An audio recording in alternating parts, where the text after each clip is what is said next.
صرف دو لوگ آپ کو صحیح طرح سمجھ سکتے ہیں، ایک وہ جو آپ کے حالات سے گزر رہا ہو اور دوسرا وہ جس کو آپ سے شدید محبت ہو۔ کم ظرف انسان دوسرے سے لیا ہوا ہیرا بھی بھول جاتا ہے، لیکن اپنا دیا ہوا پتھر بھی یاد رکھتا ہے۔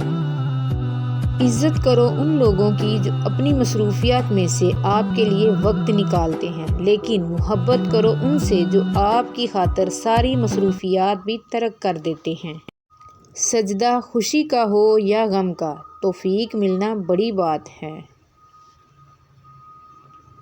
انسان جب اندر سے ٹوٹ جائے تو کسی بھی ماحول سے خوش نہیں ہوتا، چاہے آس پاس بہت محبت اور احساس کرنے والے لوگ ہی کیوں نہ موجود ہوں۔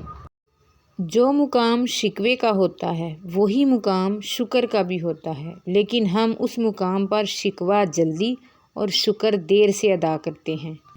ہر بات میں خیر ڈھونڈا کریں اور الحمدللہ کہنے کی عادت اپنا لیں۔